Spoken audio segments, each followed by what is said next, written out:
Some Okay. Welcome to the November, what is today? 25th, yes. Blue Tuesday Forum. And please make sure that you've muted yourself, Nora, Nan, Yep. Jerome. Yes. Well, Linda is right here, so I'm Okay. stepping out of the way. Blessings, All right, everyone. good. Okay. And let me see if I can get started on. There we go. Okay. We respectfully acknowledge that statewide, we are on the ancestral homelands of the indigenous nations that have inhabited these lands since time immemorial, including the Akchin, Akamela Odom, Apache, Colorado River, Fort Mojave, Gila River, Havasupai, Hopi, Wallapai, Navajo, Paiute, Pima, Pipash, Wechan, Yaqui, and Yavapai peoples. Their traditional care and honoring of these lands allow us to be here today. And I wanted to add that the Arizona Capital Times came out with their list of 50 um, most influential leaders, political leaders. And Stephen Rowe Lewis, who is governor of the Salt River, was named as one of those. He has a lot of intertribal influence. And if you've ever heard him speak, he is absolutely fabulous. He has been elected to attend the DNC every 4 years, and he does carry his influence with him wherever he goes. He's a wonderful human being. In November, today, we're having Copper State Victory, voting trends in Arizona, and Dr. Michael Butts, who's a candidate for Superintendent of Public Instruction. No program in December. So make yourself a hearty brunch of Thanksgiving leftovers, and we will see you in January when we have Keep Arizona Blue. Francesca Martin will be the speaker. She's the co-founder. You were with us on Blue Tuesday when we had Jacob George, who has Unity Rising. He had his 22nd birthday yesterday. It was wonderful.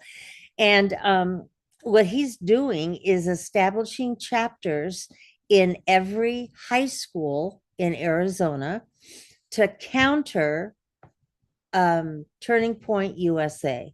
Turning Point USA has a long term, actually, it's turning out to be short term because they've been so successful with their billions of dollars.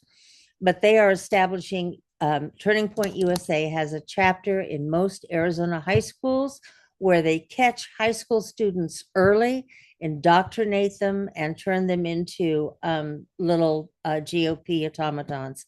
Unity Rising is countering that to put a chapter in each high school that shows democratic values and independent thinking. So go to Unity Rising. That's their website. Donate anything you can. If it's $5, $10, 500, whatever you can do. We'll also have the Arizona Corporation Commission candidates come and speak to us. In February, our favorite son, Adrian Fontes, who's running for Arizona Secretary of State. Again, he's the incumbent. He's done incredible work as a Secretary of State. We need to know exactly what he has done and how he needs us to support him. And Bill Meade, if you haven't heard of his organization, it's Fight for a Living Wage. That is not a minimum wage. Minimum wage is not a living wage, and Arizona has one of the lowest. In March, we're going to have Jody Kotim with the Alzheimer's Association. And with her, I'm going to have a dear friend, Kathy Norris Wilhelm, whose wife passed away at the age of 54 with early onset Alzheimer's. And they have a journey of love and commitment that is just not to miss. Jody's focus is going to be mental health.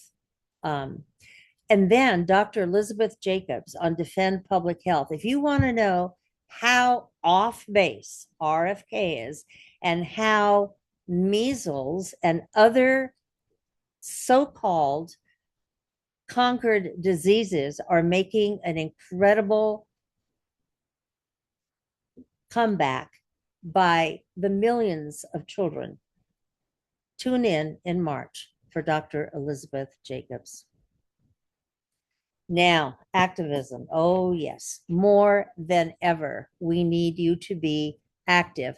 And whatever form of activism you choose, it doesn't have to be out in a rally, although now it's not 128 degrees, so it's easier.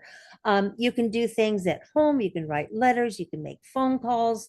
There are all kinds of things, whatever you want to do, whatever you feel that you can do to resist, that is going to be possible.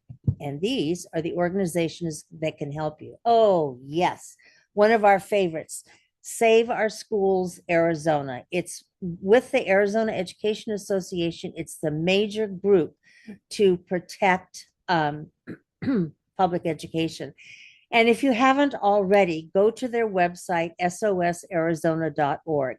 Not only do they give you the horrible, devastating news about how federally and statewide public schools are slowly being destroyed, but they will tell you what you can do about it. And again, you can go to meetings, you can rally, or you can write from your home. In the last newsletter that I got from SOS Arizona, they said Arizona's ESA voucher program officially reached 1 billion, that's with a B, folks, in annual costs, not even halfway through the school year. So it's going to be over a billion, probably twice. This means $1 billion in taxpayer dollars is being siphoned away from local public schools to private schools with no requirements for financial reporting, academic standards, or safety oversight. It means taxpayers are providing $1 billion subsidy for wealthier families who were already choosing and affording private options.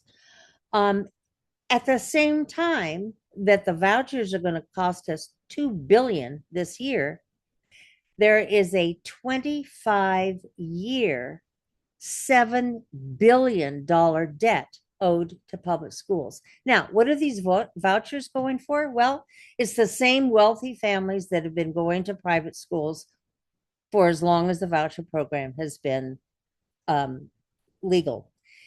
No expenditure under $2,000 is questioned. There's no accountability for that. So if you're buying, if you're getting your kitchen remodeled, or you're getting a diamond ring or some lingerie and it costs more than $2,000, then you split it into 2 receipts and it will not be questioned. Now, am I making it up about those expenditures? No. They have been shown to pay for lingerie, diamond rings, kitchen remodeling, for culinary tuition, of course, cars for teaching driver's ed, trips, iPhones, and TVs. So go to sosarizona.org. There is something that you can do. Everyone on this broadcast can do something. Tom Horn just said he's using Trump's executive order to attack so-called diversity, equity, inclusion, accessibility. He's going to gut Arizona teaching standards and bilingual education standards using Trump's executive order. So, do you think this is horrible like I do? Absolutely. There's something you can do. All you have to do is go to sosarizona.org.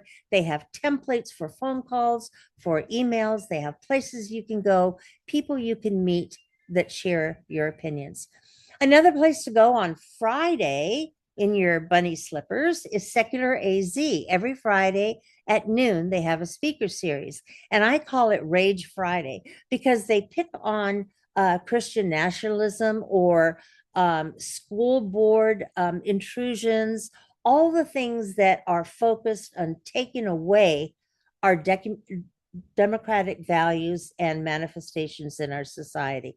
So tune in. You can Google Secular AZ for their Friday podcast from noon to 1. You'll love it.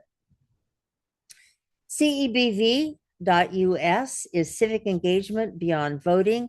That's another one. Please go to their website, sign up for their newsletter. Now, when the legislature goes back into session in January, every week, Saturday or Sunday, you'll get an email from CEBV.us. They'll tell you what's going through the legislature, whom you can email, call, what you can do if you have 5 minutes, what you can do if you have 15, 50. I and my family know that on Saturday and Sunday, we're looking at the CEBV.us and we are making our voice heard at the state capitol. Otherwise, nobody knows how you feel. StandIndivisible.az.org. Again, you can just Google Stand Indivisible. They have a lot of rallies, small, large, that you can attend and be part of. Unity Rising. I told you about this earlier. This is Jacob George's foundation, his organization that wants to place a chapter of Unity Rising in every high school in Arizona. Ellen Shama and I are sponsoring a chapter at Corona del Sol because my grandson, my little baby boy, is going to be a freshman next year. And I want him to have a proper democratic political outlet to talk to other students, to find out what he can do. Please go to Unity Rising AZ and find out what you can do. Again, $5, $10, whatever you can afford. You can also contact your legislative districts and your congressional districts, the Maricopa County Democratic Party and the Arizona Democratic Party. They'll tell you how to get involved in whatever you want to do and can do. I saw this posted, I think by Robert Reich, and I love it. Some are posting on social media, some are protesting in the streets, some are donating silently, some are educating themselves, some are having tough conversations with friends and family. A revolution has many layers. Be kind to yourself and to others who are traveling in the same direction. Just keep your foot on the gas, and we will help you keep your foot on the gas at Blue Tuesday, especially with the program that we have today. Oh my gosh. All right. Our first speaker is Nick Machado, and he's going to Almy. And if you haven't already heard from Sam Almy, then your life has not been full. When decades ago, I'm going to say, because I can't remember, and I'm going to use the age card on that. I'm trying to forward my okay.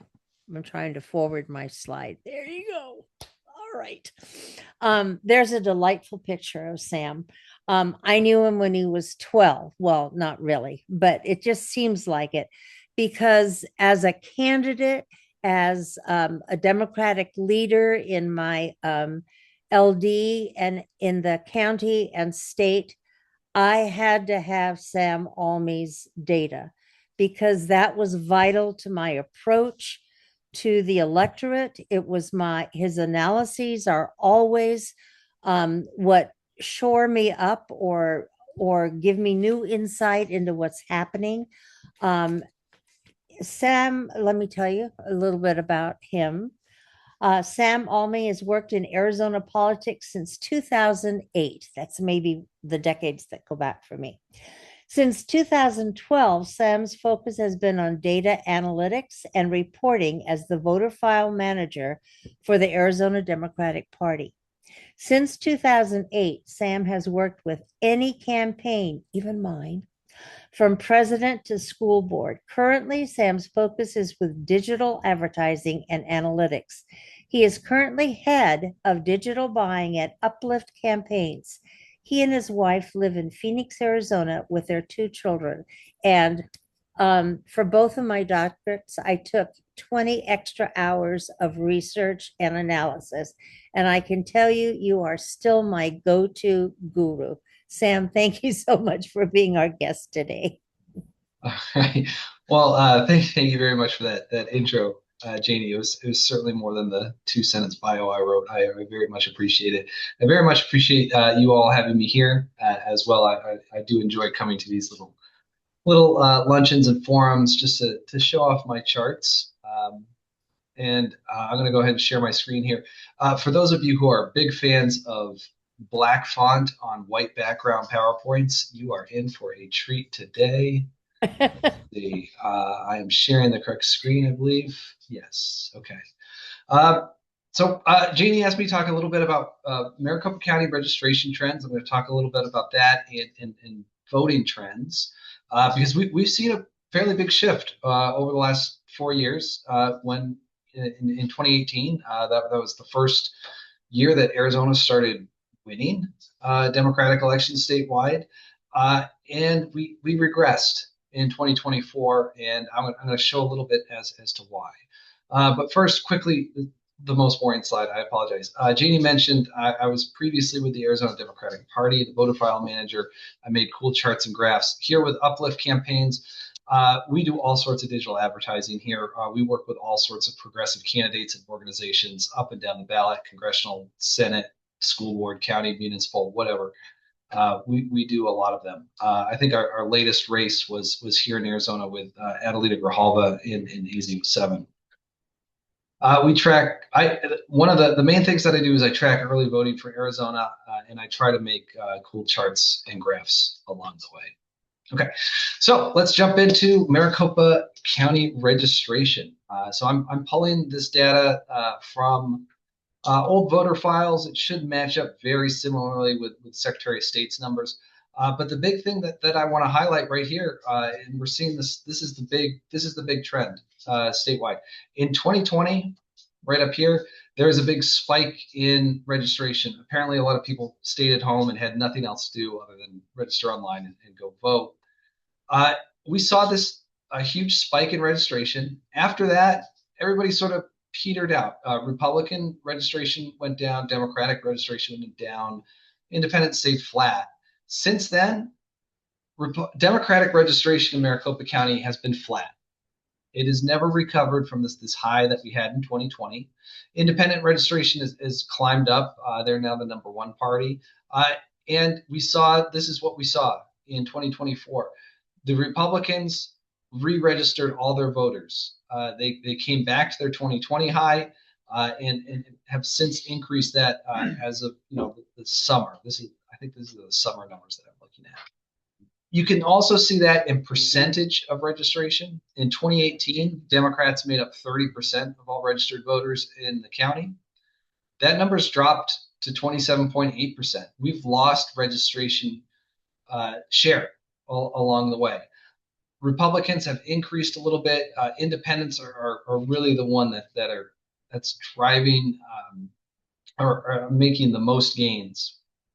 Down bottom on this chart, you can see this is the registration changes from the previous election. So in 2022, Dems lost 82,000, Republicans lost 75,000, about equal amounts. But then in 2024, we added less than 14,000 voters countywide, while Independents and Republicans added almost 150,000 during that same period.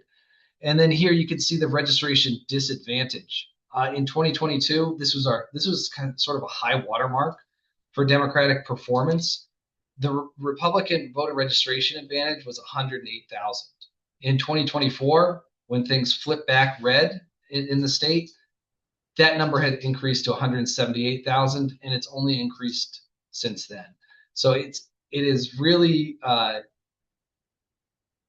frustrating to see that there's been no really rebound of this Democratic registration numbers alone.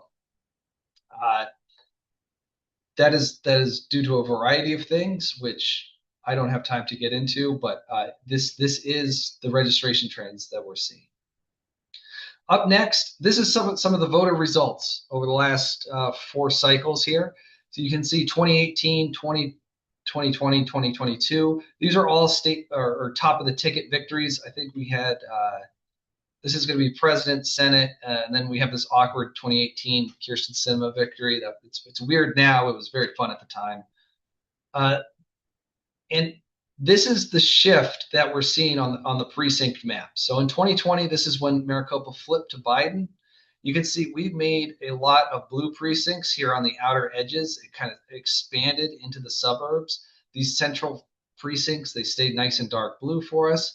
In 2024, this is where it flipped back. Some of these precincts stayed blue, but they got a little bit lighter. But the big change is right here in some of our West Valley and Democratic LDs, where these precincts aren't as dark blue as we have seen in the past. And just that little shift, even in Democratic areas, will change the whole state. And then up top here, this is very cluttered and hard to see, but really what I want you to focus on, this is the shift from 2020 to 2022 and from 2020 to 2024. So what we saw in 2022, this is our high watermark. The Dobbs decision had just been overturned. This is where we got our 4 statewide victories with some terrible Republican candidates, but renewed Democratic enthusiasm coming out of that Dobbs decision. And all these blue arrows are shifting up and to the left, meaning these precincts all trended to the left from 2020. But come 2024, they all swung back. And you can see little pockets here, sort of in East Mesa. I think the Sun Lakes precincts down here, they continued to shift blue. But where we saw the biggest shift is right here, again, in our West Valley LDs, these dark red arrows, meaning there was a very big shift to the right. Now, these precincts are still voting Democratic. You can remember from this map here. But there's that big shift to the right. And that's what really flipped the county. You can see some of these areas up here in LD, I think this is 28, 29, some of our retirement areas. These are shifting blue. This is something new for the Democratic Party. We're starting to win back older voters, but we are struggling to keep that brand with younger voters. The other thing I want to talk about is if we break up the legislative districts in Maricopa County between Democratic, swing, and Republican. Democratic is, we have all 3 legislative seats, Senate and the 2 House seats. And swing is sort of a targeted LD. We may not have them right now, but we are looking at them. So in our Democratic LDs in 2016, 57% of the vote went to Clinton. 43% went to Clinton in our swing districts and 35% in Republicans. What we saw going to 2020 is that increased. We suddenly saw a 5% increase in our Democratic and our swing and even our Republican districts. We made that gain to flip the county blue to Biden. And then what we saw in 2024 was this regression. And what's really, really stands out to me is that the Democratic LDs lost the most ground. So instead of voting 63% for the president, we're now voting 60%. We didn't see that loss in our swing and Republican districts. So this is really where we're starting to lose ground is our Democratic districts. And then the last slide I want to talk about before I open it up for questions here is this is the registration change in these same legislative districts. So we have our Democratic LDs over here on the left, swing in the middle, and Republicans on the right.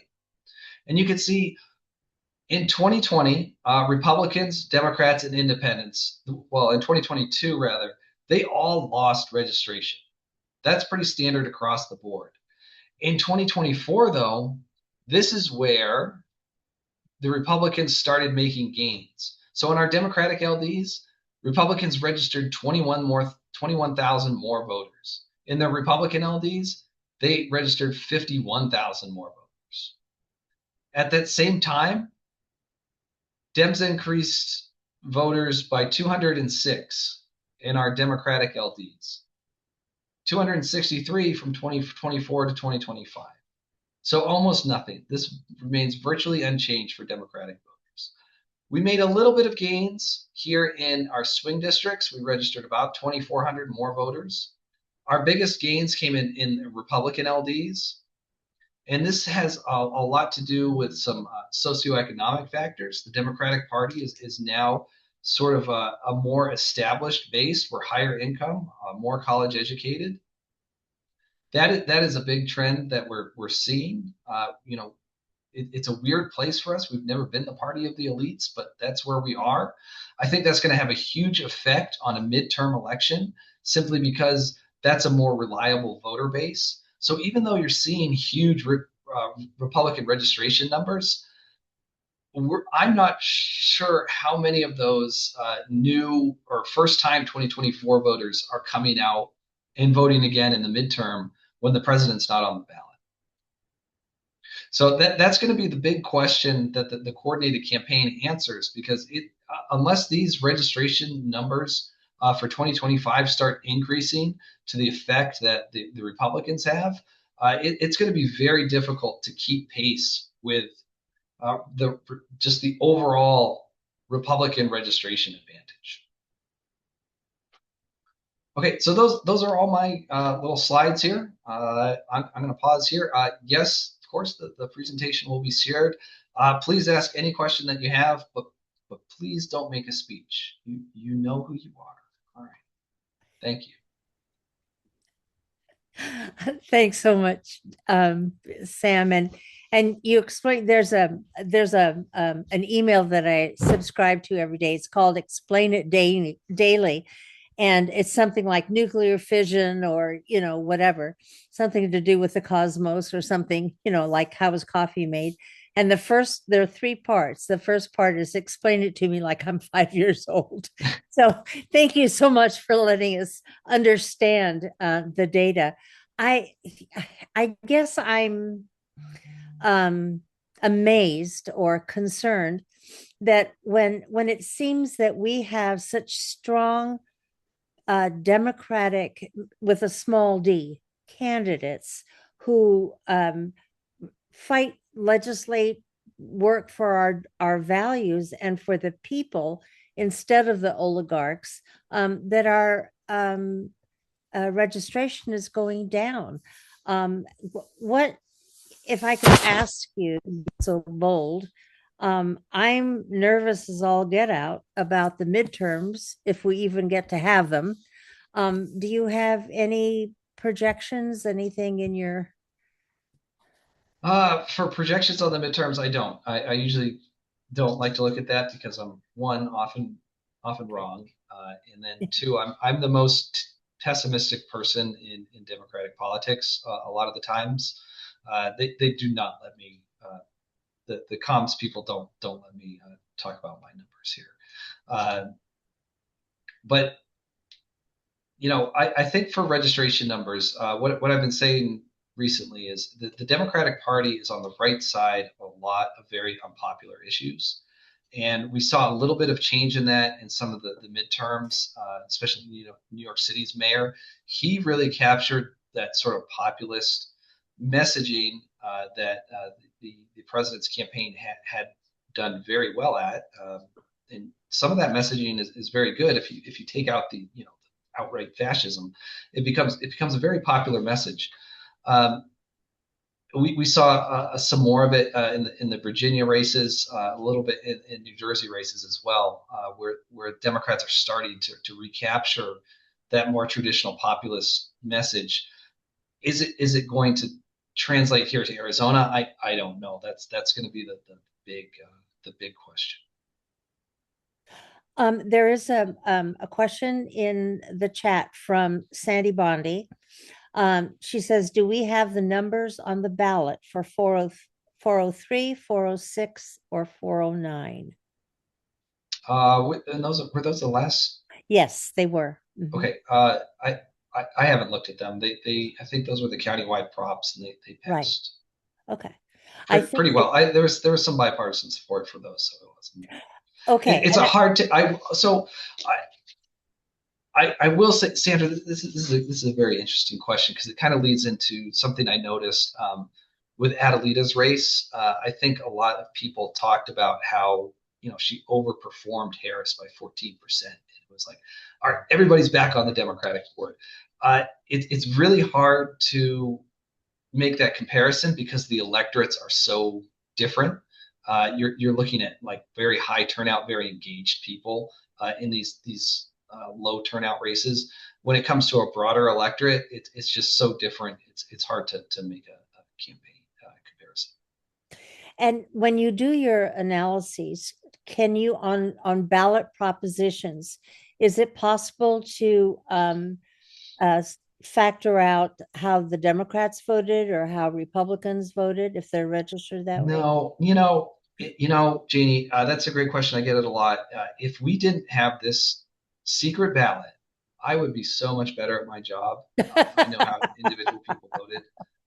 But it really gets in my way a lot of times. So no, we can look at if you looked at the abortion issue in 2024, you would certainly see it trend with Democratic performance. It's likely to over-index because a lot of people are. That's an issue, not a candidate. But you can see trends with it, but not. You can't take away exactly who voted for it. Okay. All right. Well, again, thank you so much for coming today. And there are several other places that I want to have you address voters because I think this is really important, timely information as we get into 2026 and the midterms. If nothing else, for inspiring LDs to go out and register or re-register, change, whatever. I can understand. Well, I'm not empathetic about it, but I can understand why some people would change their voter registration. I just feel that there has to be an investment in a party because like the Copper State Victory, like your input, your supportive candidates, your data and analyses, those are so important and independents don't have access to that. So thank you again for everything you have done for candidates and for the party and that you will continue to do, especially for candidates. Really, you've made it an incredible impact for candidates and for the party. Thank you. All right. Thank you, Janie. Appreciate it. Let me see if I can get to share again. Okay. All right. Now if I can get my little arrow back. Yes. Okay. Dr. Michael Butts is a father, former teacher, assistant principal, elected school board member, and a Democrat running for Arizona Superintendent of Public Instruction. Michael's public service began at the early age of 16, where he led an inner city kids program as a volunteer president. Driven by a passion to serve, Michael became a Cincinnati police officer, where he served until relocating to Arizona in 2006. Following his passion for public service, Michael decided to pursue a career in education.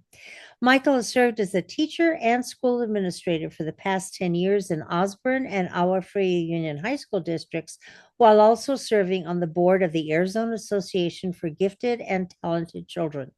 Michael holds a bachelor's degree from ASU and a master's and doctorate from NAU. Inspired by the legacy of his great uncle, civil rights icon Reverend Ralph David Abernathy, Michael felt an even greater call to leadership, which led to his election to the Roosevelt School Board in 2024. Michael, we're delighted to have you today. It is yours. Thank you, Janie. Hello, everybody. I'm excited about speaking with you all today and getting to know you a little bit more. And after I kind of go through my formal speech here, I'll leave some time for questions. How's that sound? Can everybody hear me okay? Awesome. All right. As Janie mentioned, my name is Michael Butts. I am a proud father, a former Cincinnati police officer, a teacher, an assistant principal, an elected school board member for Roosevelt School District here in South Phoenix. And besides being a father, I'm also very, very, very proud that I am a Democrat running for Arizona Superintendent of Public Instruction. 20 years ago, when I left the police force, I realized that I would never bend the arc of our children's futures towards success or more courage if I did not reach them earlier. And I knew that the surest way to do this would be by providing them access to excellent schools and qualified teachers. That's because knowledge is the ladder to opportunities. And that is what led me to teaching in public schools and earning my doctorate in education. As an educator, I've worked in schools that serve communities of all backgrounds, with many families living at or below the poverty line. What unites all of these schools, though, are the students. No matter where they live or what background they come from, children arrive on their first day of school curious, hopeful, and filled with potential. As they grow and learn, they begin to dream about what they can do in the world and about the person that they can one day become. Their future is unwritten and all things are possible. To help students on this journey, there's a dedicated team of professionals in our public schools. Some of you might be on the call today, from teachers and administrators to social workers, food service personnel, bus drivers, and the men and women who ensure operations and campus safety. Also, let us not forget the paraprofessionals that help our students with 504s or individual education plans. These employees, they're there to support learning, and they need our support too. Right now, they're not getting it. Like you, I've seen the legislature starve education, siphon money into private schools, denigrate science, ban books, underpay teachers, and even rewrite American history. Now, Donald Trump is jumping in with even more funding cuts, abolishing the Department of Education, moving K-12 administration over to the Department of Labor. And I believe it's inflicting on us some of the most cruelest, most divisive politics that America has ever seen. And as Superintendent Tom Horn, is he fighting to protect our children? No. He actually said President Trump should dismantle the Department of Education. And he's partnered Arizona schools with an alt-right curriculum that teaches that slavery was, and I quote, a compromise to achieving something great. It also teaches that fossil fuels aren't causing global warming, and that murder victim George Floyd was just, and again I quote, a Black man who resisted arrest. We need to get the damaged, intolerant people who teach false history and deny science out of our public schools. At this moment in Arizona, children in schools don't just need an administrator. They need a champion, a leader who values public education and free thinking, and who will rally people to fight for them at the Capitol. That's what I'll do in this election as your next superintendent. I am the only candidate for superintendent that's running clean. I am the only candidate that is beholden to no one. And as a people-powered candidate, I will never stop fighting for public schools. I hope you'll join my campaign to protect the dreams and opportunities of a new generation. And I hope that you'll become a part of this effort to return the oversight of public schools to leaders who want to see them succeed. Thank you. And with that, I'll go ahead and open it up to any questions you may have about education here in Arizona. Michael, thank you. This is Janie. Thank you very much. Do you have any idea how many total both parties or all, including are running for superintendent? So what's the field right now? The field is pretty crowded. You've got on the Republican side, you've got quite a few candidates, most notably Superintendent Tom Horn, and then you have also Kimberly Yee, who are fighting and duking it out right now. And then you got some other candidates on that side as well. I like how you said duking it out. We hope they Yes. continue to duke it out. Yes. But- We hope they burn through that campaign money, duking it out. Well, I know that you're currently working. So, I mean, you've got a day job. Right. You're also running a full state campaign. But I noticed on Facebook or something that you had just been somewhere that was not Maricopa County in this last week. Where was that? We've been all over the place. We've been in Tucson, we've been in Flagstaff, we've been out east, out west. We've just been all over the place trying to talk to as many voters as we can. Like you said, while maintaining full-time employment and being a father as well. Right. So yes, you're probably talking about Tucson. But I guess my bottom line is, even though you have a day job, you are doing a great job on a statewide campaign. And so you must sleep between 3:30 and 4. Is that right? That sounds about right. That sounds about right. Thank you, Janie. Yes. You're welcome. Does anybody else have any questions about Michael? You do have a website, and it's Yes. very easy to navigate. I would encourage anybody who wants to know more about Michael personally and about his campaign, please go to the website. You'll find out a lot of things that are wonderful to hear, and that you'll be grateful that he is a lifelong commitment to public education. And you're right, that's exactly what we need in Arizona. We need someone who has a passion for public education, and regardless of your zip code. So thank you again. Susie Thornton has put in Michael's website into the chat. You are welcome to go to that. Or if you can't click right away, or you can't scribble fast enough, just go to Michael Butts and you will get the website. Nora asked, Michael, is there any way to recover some of the ridiculous expenses of Tom Horn? Great question. So, the answer to that, I believe, ties into the other question I often get, which is about me running clean as a clean elections candidate. And so, when we had our launch retreat earlier this year, we took into account several different factors. One was our last Democratic race for Arizona Superintendent in Public Instruction. And so when we looked at that race, we saw that our candidate ran clean as a clean elections candidate, and Tom Horn outspent our Democratic candidate by $700-something thousand, right?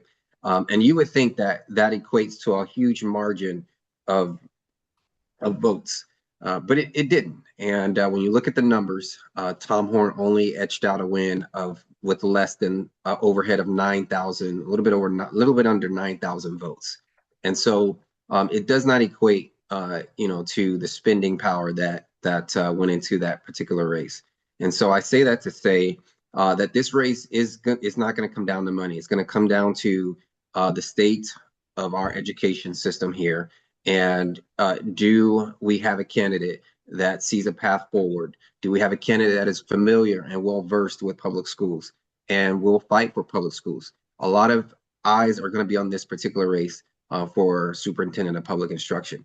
And that is one of the reasons why we ran clean, because we wanted to pledge to make sure that we did not accept donors from large donors, and that we also pledged that we will not accept donations from special interest groups, because they are in this race, believe it or not. And then we also wanted to make sure that our campaign finance books were open up to more scrutiny.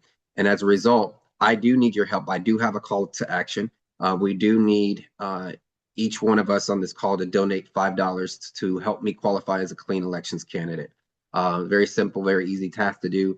And then if you have not signed for another candidate for on the Democratic side for superintendent, please go ahead and go to my website and hit the sign petition button on my top of my page, please. I would love to have your support. Hopefully something I've said resonated with you. I didn't talk about my experience on the Roosevelt School Board, but stepping into that particular seat we immediately had to confront issues coming out of Washington attacking public education. Case in point, the Trump administration sent out a letter to all school districts saying that you need to remove any DEI policies from your particular school district curriculum.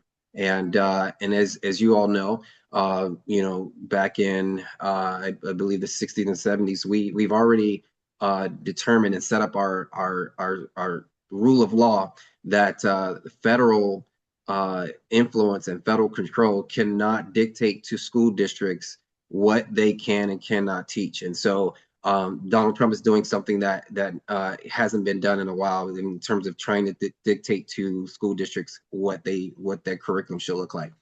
Second thing he's done is he's put out a letter to all chief school leaders here back in May, telling each school state education leader that there is a way that we can push for privatization of public schools.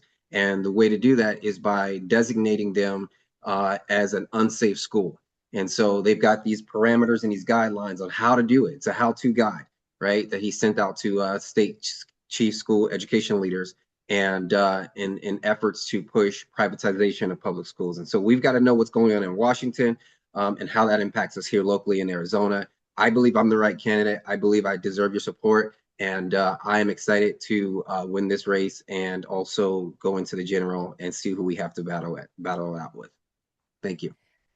Michael, thank you again for being our guest. Good luck in the primary, and good luck with your campaigning. I know for any candidate, it's probably more difficult for you with your day job. Don't give up your day job.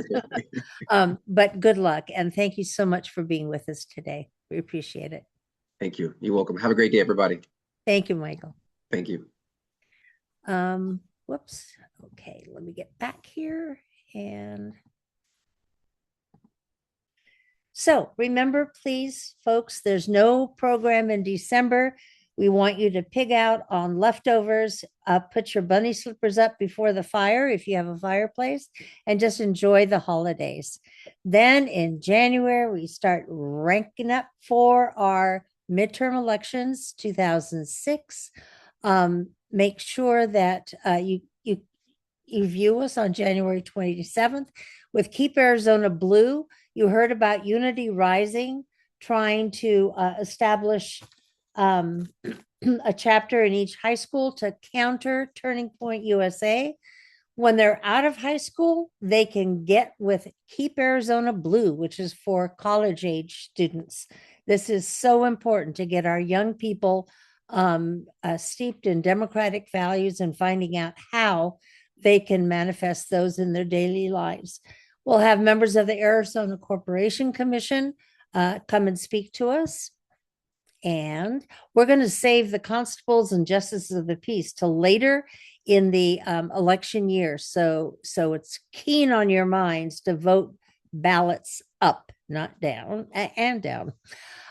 February 24th, we'll have our sweetheart, Adrian Fontes, and Bill Meade, who will address fighting for a living wage, not minimum wage, but a living wage, which the minimum wage in Arizona is not.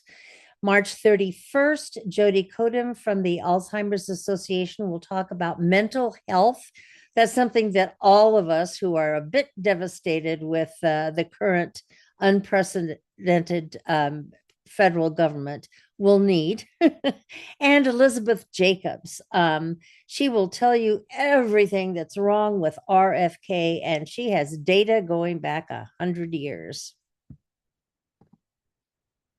So remember, folks, some are posting on social media, some are protesting in the streets, some are donating silently, some are educating themselves, some are having tough conversations with friends and family. A revolution, which is what we are in, has many layers. Be kind to yourself and to others who are traveling in the same direction. Just keep your foot on the gas.